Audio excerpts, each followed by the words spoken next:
Supónganse que uno tiene una nube de puntos en R2, ¿no es cierto? En el plano. Tiene un montón de puntitos y los quiere unir con alguna función.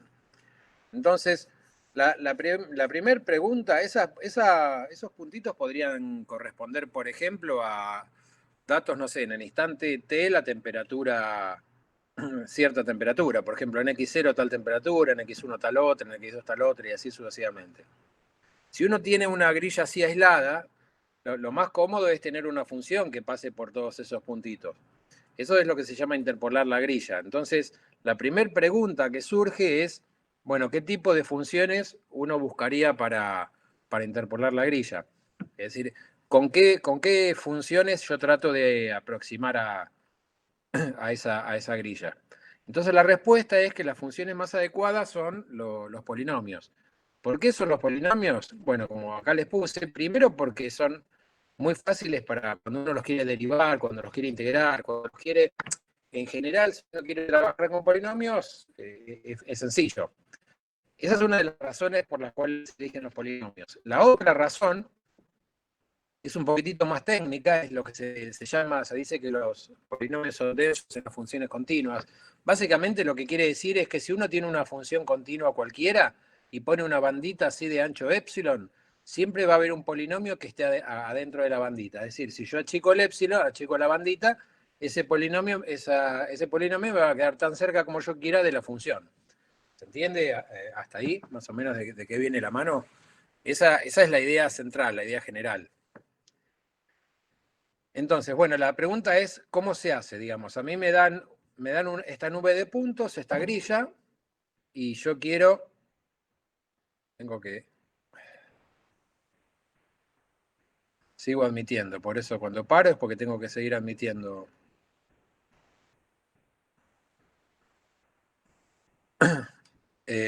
La pregunta es cómo se hace. Es decir, a mí me dan esta nube de puntos y yo quiero conseguir un polinomio que pase por todos esos puntos. Entonces, la idea es muy sencilla. Lo que uno va a hacer es, para cada uno de estos noditos, por ejemplo, para el nodo x0 me voy a buscar un polinomio, para el nodo x1 me voy a buscar otro, para el nodo x2 otro y así sucesivamente. Pero ¿de qué forma? No de cualquier manera. Por ejemplo, el polinomio que le toca a x0 va a valer 1 en x0 y 0 en los otros nodos. El polinomio que le toca a x1 va a valer 1 en el nodo x1 y 0 en los otros nodos. Y así sucesivamente. Es decir, me tengo que armar, fíjense, ¿cuántos polinomios me tendría que armar? A ver quién me contesta. Si voy desde x0, x1 hasta xn. ¿Cuántos polinomios me tendría que armar? N polinomios. N más 1, ¿no? Porque arranca de 0. Te tendrías que armar n más 1 polinomios. ¿Está bien? Si vos arrancases desde el x1, ahí serían n, pero como está el 0 incluido, fíjate que acá tenés n más 1 puntitos. ¿Está bien? Entonces hay que buscar n más 1 polinomios con ese criterio. Es decir, el polinomio que le va a tocar a x0 va a valer 1 acá y 0 en los otros nodos. Y así sucesivamente. Entonces, por ejemplo, fíjense, el LJ para un J cualquiera, ¿cómo va a ser? Va a valer 1 si X es justo el nodo XJ y 0 si X es cualquiera de los otros nodos. Que es básicamente lo que dije antes, escribirlo un poquitito más prolijo, nada más que esto. Entonces, a ver, ¿cómo podemos hacer eso? Fíjense, como ejemplo, supónganse que quieren calcular el polinomio que le corresponde al nodito X0. Ese tipo tiene que valer 0 en todos los nodos que no son X0. Tiene que valer 0 en x1, 0 en x2, 0 en x3, 0 en x4, hasta 0 en xn. Entonces, si en el numerador uno pone x menos x1 por x menos x2 por todo eso, cuando yo pongo cualquier nodo, el x1 o el x2 o el x3, ese cociente da 0, porque el x1 mata al primer factor, el x2 mata al segundo factor y así sucesivamente. Bueno, me estoy volviendo loco admitiendo gente.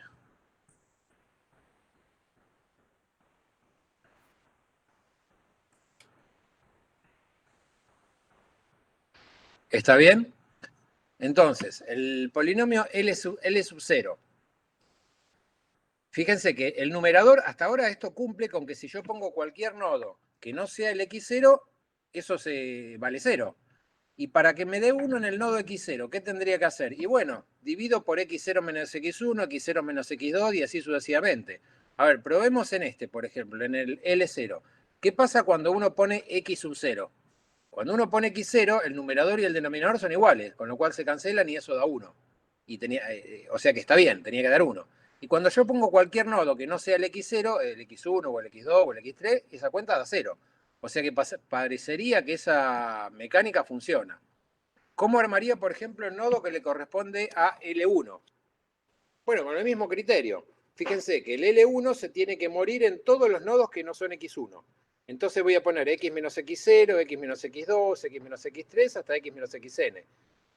El numerador lo que me dice es que si yo en el numerador, en las x, pongo cualquier cosita, cualquier nodo que no sea el x1, se va a morir, porque si pongo el x0 se mata el primer factor, si pongo el x2 se mata el segundo, y así sucesivamente. Y de vuelta, ¿cómo hago para que en el x1 me valga 1? Y divido por x1 menos x0 por x1 menos x2 y así sucesivamente. Fíjense que en el L1, cuando uno pone x1, numerador y denominador son iguales, con lo cual se tachan y eso vale 1. Entonces, en general, la fórmula parecería ser que es como, bueno, en el numerador, si yo quiero armar el LJ, que es el polinomio que le toca al nodo J, arriba tengo que poner la productoria de x menos xy, salvo me tengo que eludir al jésimo.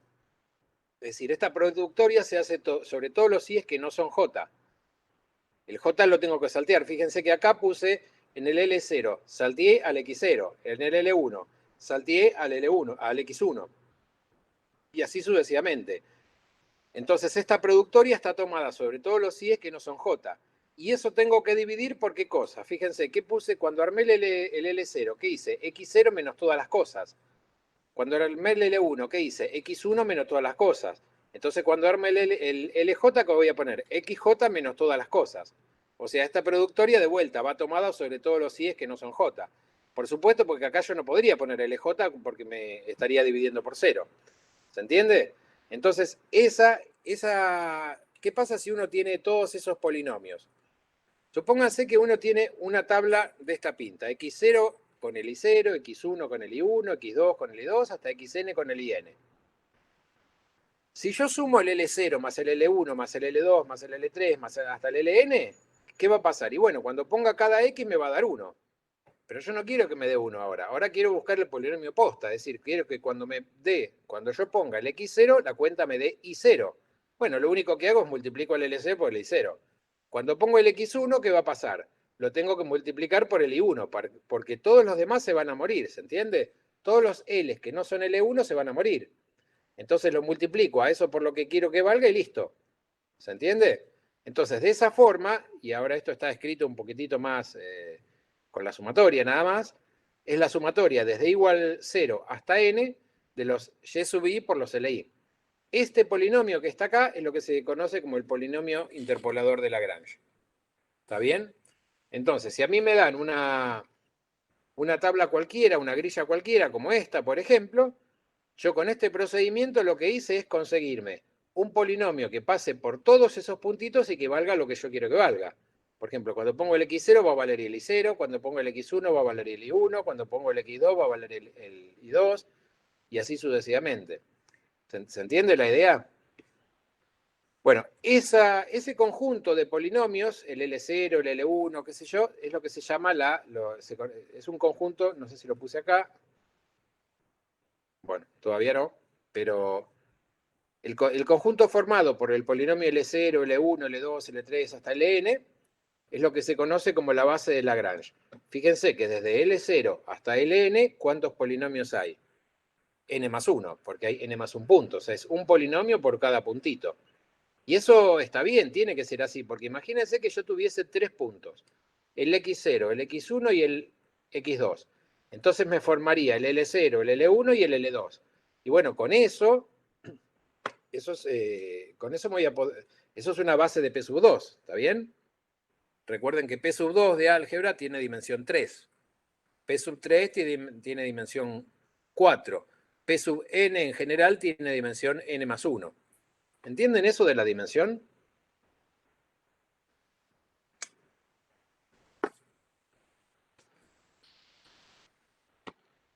A ver, ¿alguno se quiere acotar algo, preguntar algo?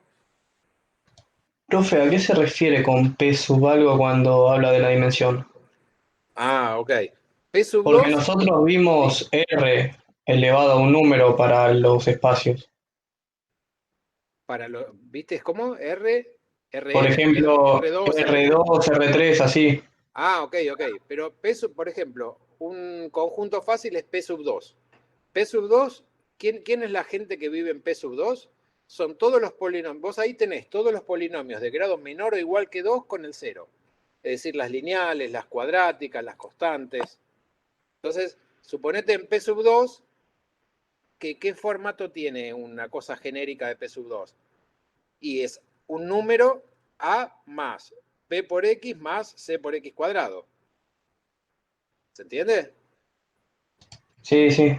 Entonces, P sub 2 tiene dimensión 3, o sea, vos necesitas tener 3 datos para identificar a un polinomio de grado 2. Necesitas el término lineal, el cuadrático y el término independiente. P sub 2 es isomorfo R3. No sé si les hicieron esa cuentita en álgebra. Lo comentaron, pero medio por arriba, para tomar los polinomios como vectores de R3 o de R4. Exactamente, muy bien, muy bien. Está bien, pero o sea que no estoy hablando en chino, más o menos tienen una idea. Si vos trabajás con P sub 2 es lo mismo que si trabajases con R3, por ejemplo. Y todas las cosas que vos podés conjeturar en R3, automáticamente las tiene P sub 2 porque son espacios isomorfos. ¿Está bien? Bueno, entonces, si a vos te dan una grilla con n más un punto, eso va a ser isomorfo a Rn más 1. Por ejemplo, si te dan una grilla de x0, x1, x2, eso va a ser isomorfo a R3. ¿Está bien? Bueno, pero no importa, más allá de ese tecnicismo, con esta manera uno se busca el polinomio interpolador de Lagrange. Repito, más o menos para tener una idea, vos te formás un polinomio para cada nodito. ¿Y de qué manera te lo formás? No de cualquier forma. Te lo formás de la siguiente forma. El polinomio que le va a tocar L0 a X0 tiene que valer 1 en X0 y 0 en los otros nodos. El polinomio que le toca a X1 va a valer 1 en X1 y 0 en los otros nodos. Total, después haces una combinación lineal, los multiplicás por lo que vos querés que valga y listo. Los sumás todos y eso te va a dar un polinomio. Ese polinomio se llama polinomio interpolador de Lagrange. ¿Se entendió hasta ahí más o menos la idea? Bueno, entonces la pregunta que uno podría hacerse es, a mí me dan una grilla, supónganse, de n más un punto. Y yo busco el polinomio interpolador por el método que quiera, qué sé yo, usando las bases de Lagrange. Y viene otra persona y busca también el polinomio interpolador. Y viene otra y busca el polinomio interpolador. Aunque uno lo busque por el camino que lo busque, todos tenemos que llegar al mismo, porque hay un solo polinomio que interpola la grilla. Eso es lo que dice el teoremita este, que si vos tenés una grilla con n más un punto, el polinomio que interpola esa grilla es único, es decir, hay uno solo. Entonces, ¿cómo hace uno para probar en matemática que una cosa es única? Básicamente siempre usa el mismo truquete. Supone que hay dos y llega a un absurdo o llega a que en realidad esos dos son iguales. ¿Está bien? Entonces, supongamos que tenemos dos, uno que se llama P y otro que se llama Q, y los dos interpolan. ¿Qué quiere decir que interpolan? Que cuando pongo el X0 da I0, cuando pongo el X1 da I1, cuando pongo el X2 da I2, y así sucesivamente. Entonces, ¿cuál es el grado de P y cuál es el grado de Q? Bueno, el grado de P, como mucho, es n. Si tengo n más un puntos, el polinomio tiene un grado menos. Es decir, el polinomio de P tiene grado como mucho n. Y Q también tiene grado como mucho n. Entonces, ¿qué pasa si yo los resto? Cuando vos tenés dos polinomios y los restás, lo que te queda es otro polinomio. O sea, no, más vale, nunca te va a aparecer, no sé, una exponencial. Si vos tenés un polinomio y le restás otro, lo que te va a quedar es otro polinomio. ¿Y qué grado tiene el polinomio restado la resta? Y por ahí tiene grado n o por ahí tiene grado más chico que n, porque podría pasar que los coeficientes principales se cancelaron. Pero más allá de eso, el grado de la resta tiene grado como mucho n. Ahora, ¿qué pasa? Si vos evaluás P menos Q en X0, ¿cuánto te da? Y es hacer P de X0 menos Q de X0. Pero P de X0 es I0, Q de X0 también es I0. Entonces la evaluación te da 0. ¿Qué pasa cuando pones En P menos Q lo evaluás en X1. Y eso es hacer P de X1 menos Q de X1, que a su vez es hacer I1 menos I1, que da 0. Cuando pones el enésimo, P menos Q en XN, es P de XN menos Q de XN. P de XN es IN, Q de XN es IN, la resta da 0.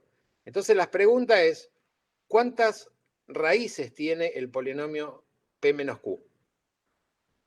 A ver, alguien que me conteste, que se anime.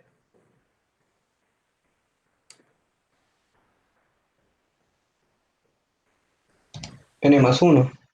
N más 1, muy bien. ¿Y cuál es el grado como mucho de este polinomio? N. Entonces vos podés tener un polinomio, suponete, de grado 5 que tenga 6 raíces. No puede ser. Si vos tenés un polinomio de grado 5, como mucho tiene 5 raíces. Entonces si tenés un polinomio de grado n, como mucho tiene n raíces. No puede tener n más 1. Si tiene n más 1, es porque en realidad se trataba del polinomio nulo. Es decir, que P y Q son iguales. Y eso concluye la demostración. ¿Me siguen, chicos, hasta ahí? Entonces, el teoremita este, básicamente, más allá de la prueba, de la demostración, lo que te está diciendo es que si vos tenés una grilla y decidís interpolar, todos tenemos que llegar al mismo polinomio porque hay uno solo. Es único. ¿Está bien? Entonces, este método de encontrar el polinomio que interpola la grilla esta es lo que se llama usando las bases de Lagrange. Las bases de Lagrange, como le dije antes, era el conjuntito formado por el L0, el L1, el L2, el L3 hasta el Ln. Es decir, esta colección de polinomios son generadores y además son linealmente independientes. Con lo cual, si son linealmente independientes y generadores, son una base. ¿Y acá cuánta gente hay? Y hay n más 1 personas. Entonces lo que tenés es una base básicamente de P sub n más 1. De P sub n, perdón. ¿Está bien? Esa base B se llama base de Lagrange. Ahora bien, uno tiene otra forma de calcularlo. Hay otra manera de calcular el polinomio interpolador y es la siguiente. Supónganse que ustedes tienen una grilla. Vamos a poner un ejemplito chiquito. X0, X1 y X2. X0 tiene su compañero que es I0, X1 y 1, X2 y 2. Entonces, fíjense que tienen 3 puntos del plano. Lo que ustedes van a querer encontrar es un polinomio de grado como mucho 2. ¿Está bien? Entonces uno hace lo siguiente, propone a este polinomio, uno genérico, a más b por x más c por x cuadrado, un polinomio genérico de grado 2. Y reemplazo, donde dice x meto el x0 y lo igualo a i0. Donde dice x pongo x1, lo igualo a i1. Donde dice x pongo x2, lo igualo a i2. Es decir, reemplazo en esta ecuación. Cuando vos reemplazás, te queda este sistemita que está acá. ¿Está bien? Que si lo escribís matricialmente, ¿cómo te va a quedar? Esta es la matriz de coeficientes, estas son las incógnitas, porque es lo que vos estás buscando, los coeficientes del polinomio, y estos son los vectores del resultado. Esto te lo dan, vos lo tenés. ¿Está bien? Entonces, fíjense que esta matriz, la que quedó acá a la izquierda, si yo tengo 2 nodos, 3 nodos, me quedó de 3 por 3. Si tuviese 4 nodos, me va a quedar de 4 por 4 y así siguiendo. Fíjense que acá ¿quién es la gente que interviene? ¿Quiénes son los elementitos que intervienen en esta matriz? En la primera columna siempre te van a quedar unos. En la segunda te van a quedar los nodos. En la tercera te van a quedar los nodos al cuadrado. Si fuera del polinomio de grado 3, en la que sigue te van a quedar los nodos al cubo. Es decir, esta matriz siempre tiene la misma pinta, salvo lo que cambia es la cantidad de nodos, por supuesto. Entonces, como esta matriz siempre es la misma, a esta matriz se le da un nombre, esto se llama matriz de Van der Monde, y fíjate que solamente depende de los nodos que vos en cuestión. Es decir, depende de cuáles son los valores de x0, de x1 y de x2. ¿Está bien? Por ejemplo, en el caso, bueno, después hacemos un ejemplo, pero si x0 vale 0, x1 vale 1 y x2 vale 2, acá te va a quedar 1, 0, 0, 1, 1, 1, 1, 2, 4. Es decir, una vez que vos tenés la grilla, esta matriz no hace falta que reemplaces y lo escribas matricialmente, porque ya de antemano ya sabés cómo queda, siempre queda la misma matriz. Bueno, este método de buscar el polinomio de esta pinta es lo que se llama el método de coeficientes indeterminados. Bueno, ¿cómo salís de acá resolviendo el sistema, básicamente? esta matriz que está acá, la matriz de Vandermonde, es inversible. Quiere decir que tiene determinante no nulo. Quiere decir que vos podrías multiplicar por la inversa a izquierda y a derecha y despejás el vectorcito ABC. ¿Se entiende más o menos la idea, cómo funciona? Hay que hacer un par de ejemplos, pero después son todos iguales, así que no es para preocuparse mucho. Pero el método está bueno porque vos tenés una grilla de puntitos en R2 y podés conseguirte un polinomio que pase por cada uno de esos puntitos. ¿Se entiende la idea? Bueno, una manera un poquito más abstracta de ver que la matriz de Vandermonde es inversible, a ver, una forma es calcular el determinante a pulmón, pero eso te va a llevar a un montón de cuentas, que no está mal, pero es muy complicado.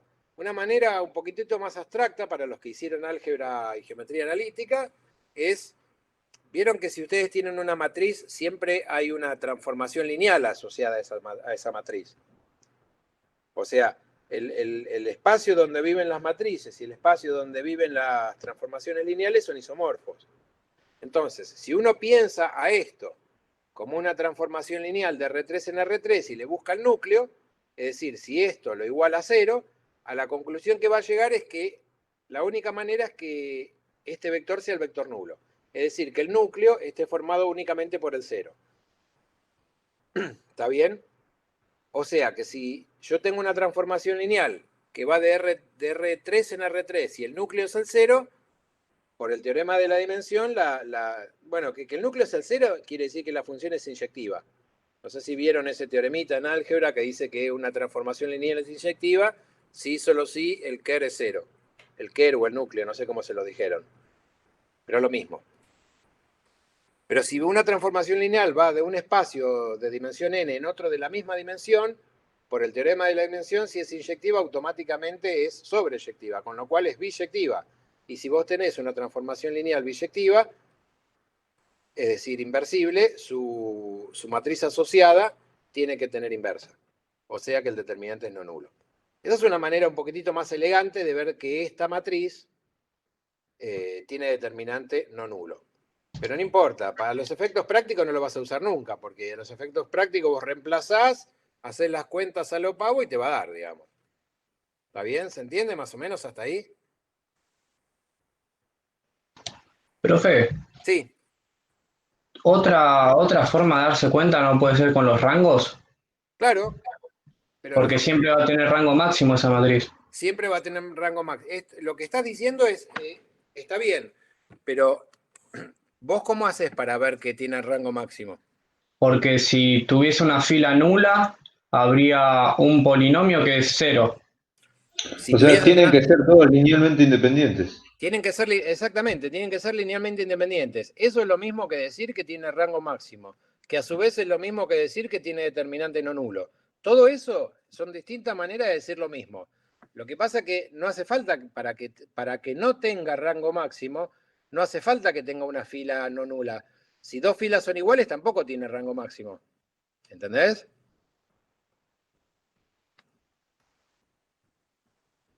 Sí, profe, le iba a decir eso que lo había aclarado antes usted. Claro, porque vos podrías tener una matriz, ponerle de 3×3, que tengas dos filas que una es múltiplo de la otra. Y ahí tampoco vas a tener rango máximo.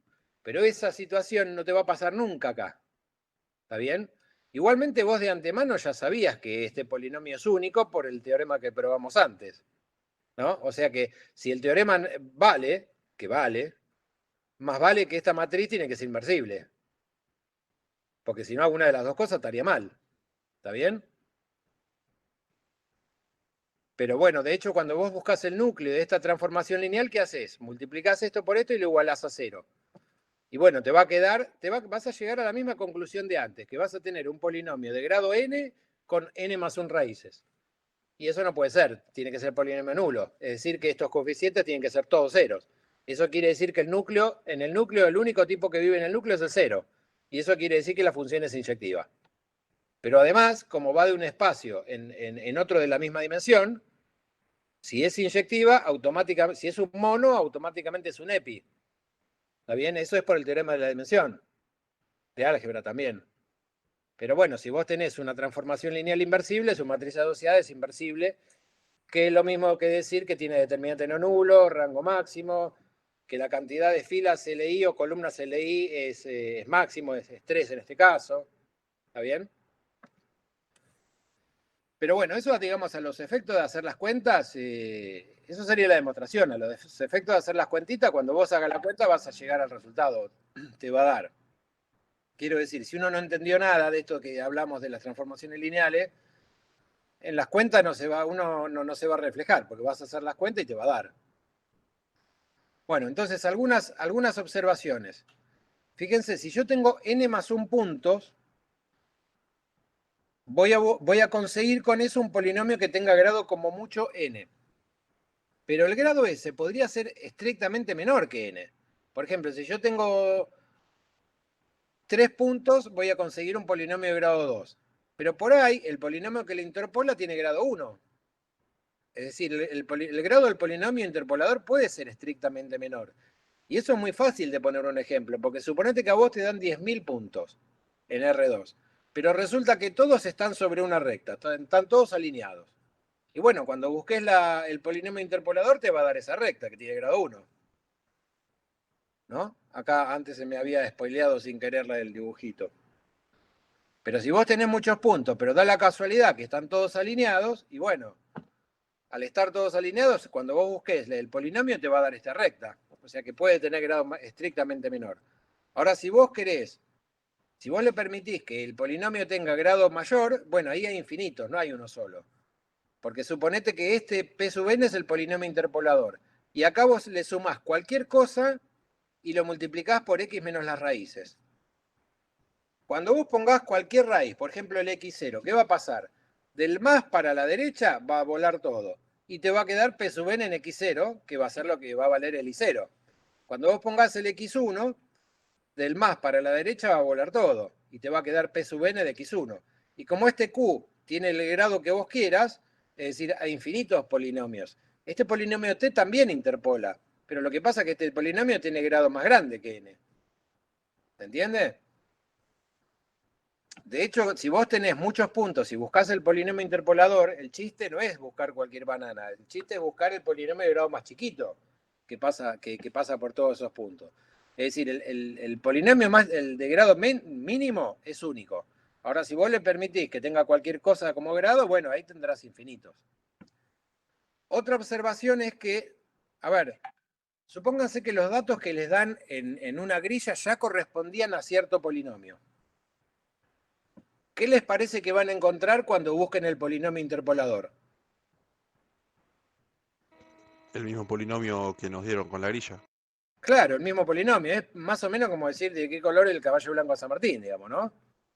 Si tus datos ya eran un polinomio, cuando vos busques, vas a llegar a ese polinomio. Eso es como buscar, no sé, el polinomio de Taylor de orden 2 de una cuadrática y te va a dar esa cuadrática. ¿Está bien? Bueno, es decir, eso dicho en forma más elegante, se dice que la interpolación es exacta para polinomios. Si tus datos ya correspondían a un polinomio, lo que vos vas a hacer vas a encontrar ese polinomio. ¿Está bien? Bueno, entonces hagamos un ejemplo numérico fácil para que vean cómo funciona. Supónganse que les dan esta grilla. Los de arriba obviamente son los x, los de abajo son los y's.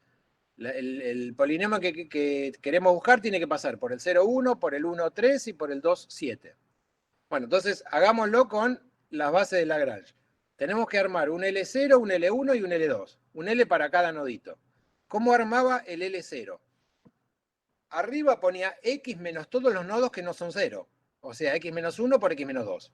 Y abajo, ¿qué hacía? Ponía el x0 menos todos los otros. 0 menos 1, 0 menos 2. Si hacen esa cuentita, les va a quedar, si yo no me equivoqué, esto que está acá. Un medio por x menos 1 por x menos 2. ¿Cómo armo el L1? Con el mismo criterio. Arriba pongo x menos todos los nodos que no son el 1. Que no son el x1, ¿no? Entonces va a ser x menos 0, me salteo al 1, x menos 2. Y abajo, ¿qué va? El x este, que es el 1, menos 0, 1 menos 2. Es decir, este menos este menos este. Si yo no me equivoco en la cuenta, esto da x por x menos 2 todo sobre menos 1. Y el último polinomio, ¿cómo lo tengo que armar? Bueno, es el que pasa el L2. X menos el primer nodo por X menos el segundo nodo. Ya el tercero me lo salteo. ¿Y abajo qué va? El nodo es en cuestión 2 menos el x0, 2 menos el x1. O sea, 2 menos 0, 2 menos 1. Si no me equivoqué, me queda esto que está acá. X por X menos 1, todo sobre 2. Entonces, ¿cómo sería el polinomio interpolador? Vos en realidad querés que tu función en 0 valga 1. Entonces al L0 lo multiplicás por 1. Vos querés que tu función en el 1 valga 3. Entonces al L1 lo multiplicás por 3.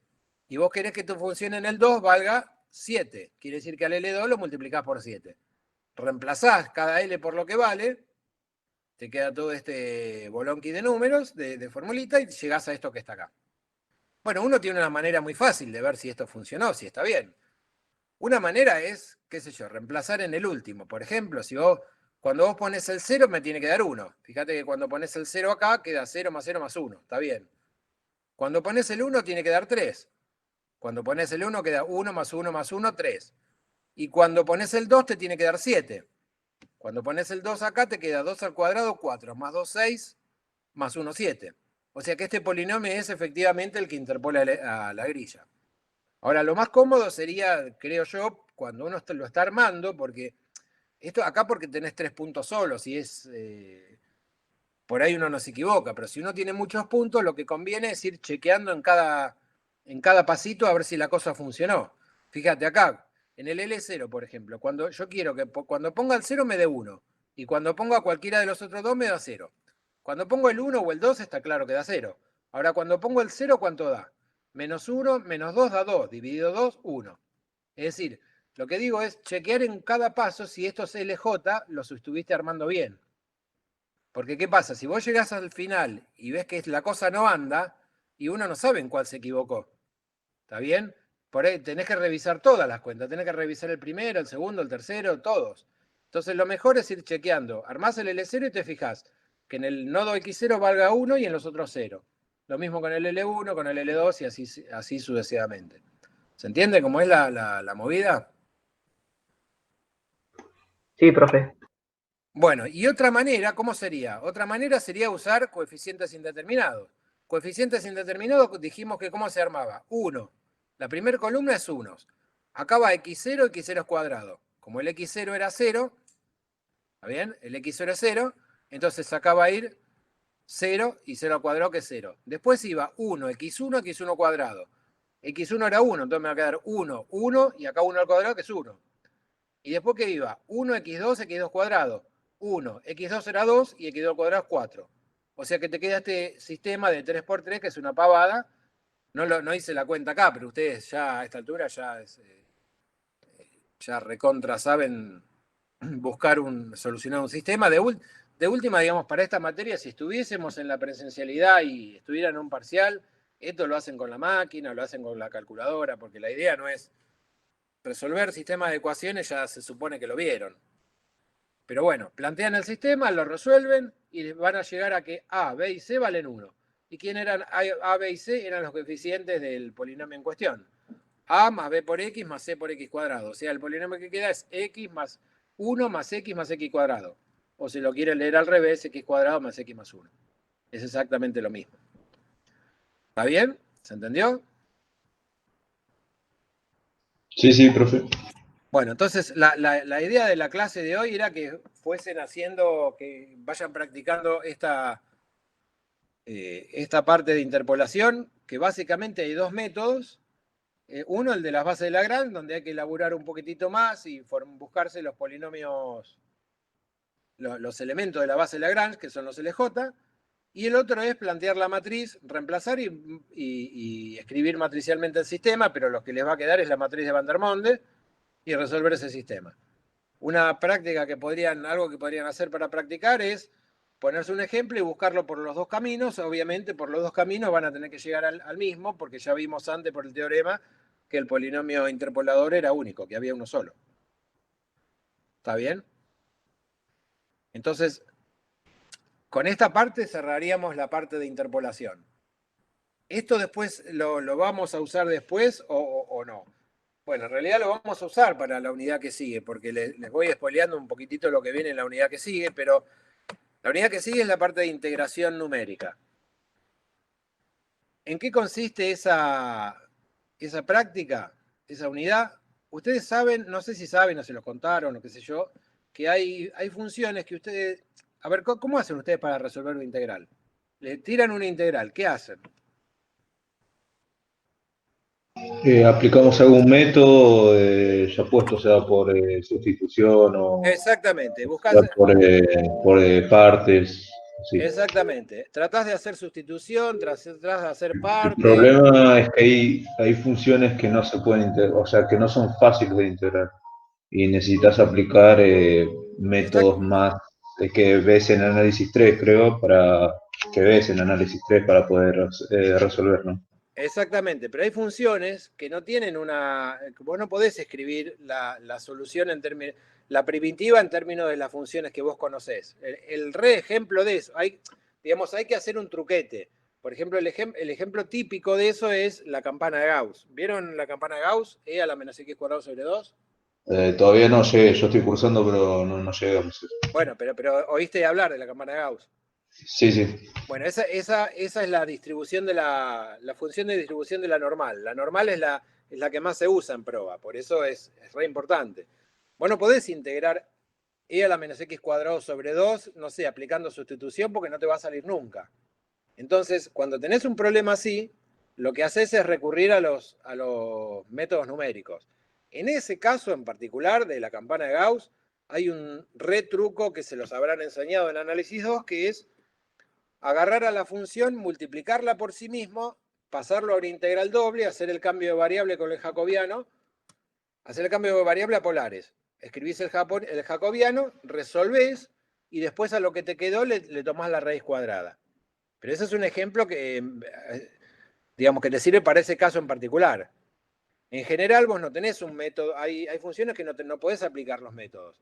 Entonces cuando no podés aplicar los métodos, una alternativa es ir a los métodos numéricos.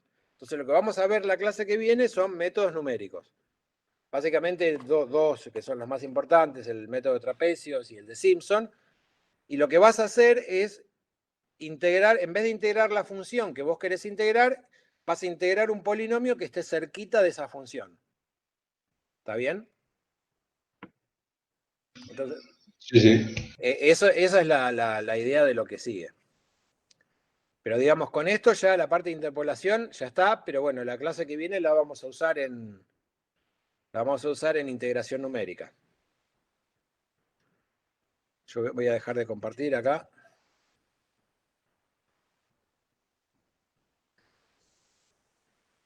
Así que bueno, no sé, gente, si me quieren hacer alguna pregunta, tienen alguna duda, algo que no hayan entendido.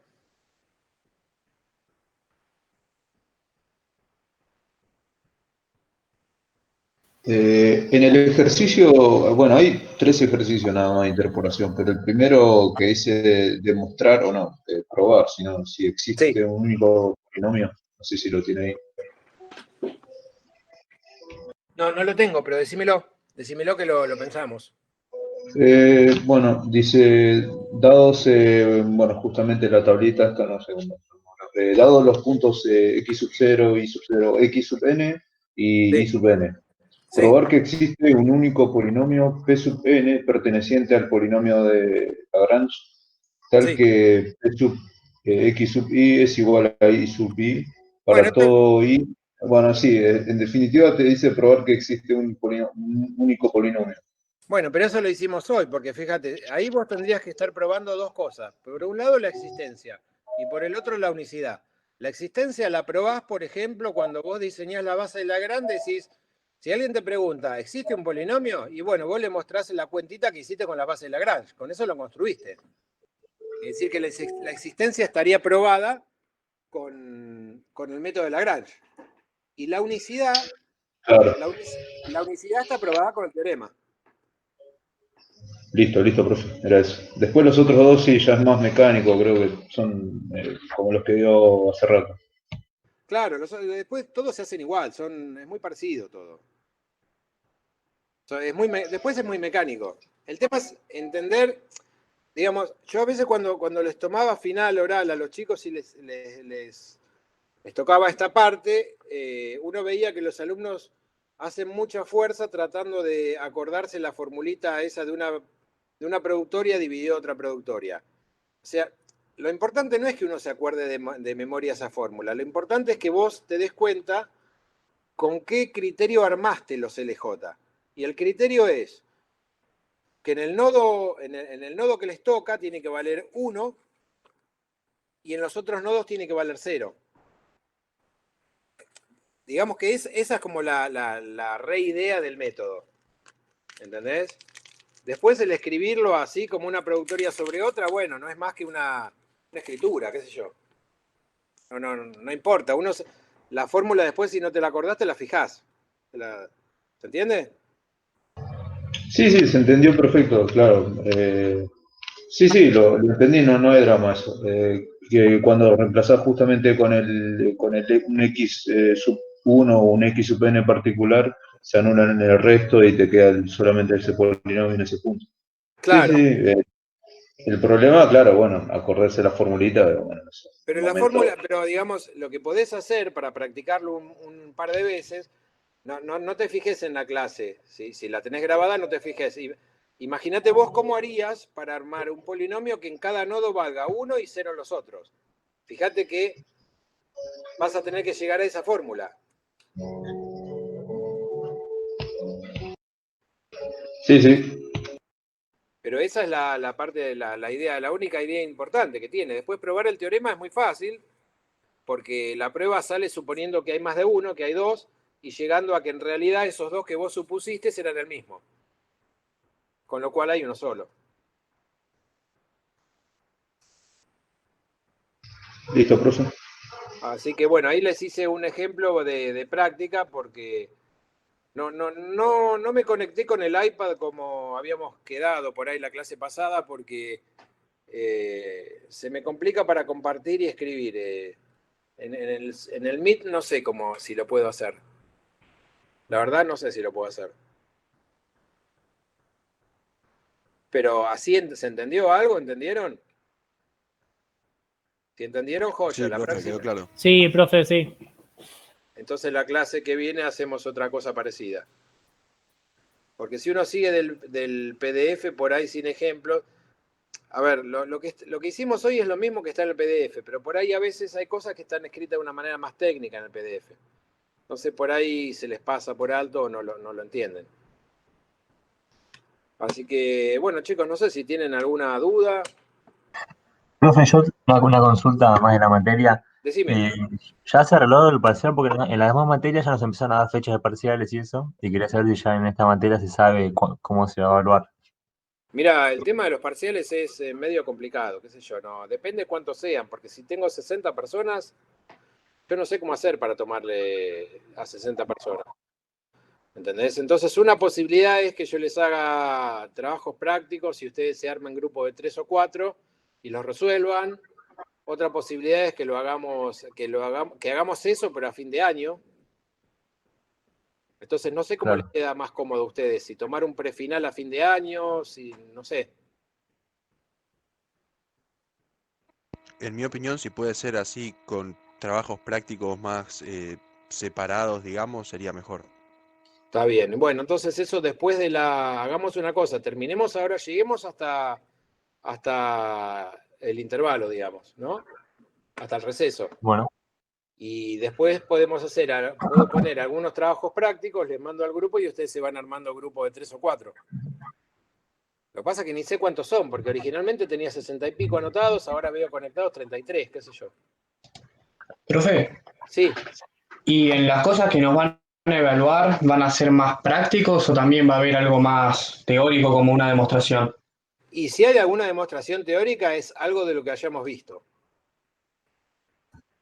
De hecho, en esta materia, si fuese presencial, demostraríamos más cosas. Igualmente hay cosas que, digamos que no las podés probar en esta materia por el bagaje que traen los alumnos de álgebra, ¿entendés? Es decir, si una demostración necesita utilizar la forma de Jordan, yo no puedo hacer esa demostración porque ustedes no la vieron en álgebra. Entonces lo que trato de hacer es de demostrarles los teoremas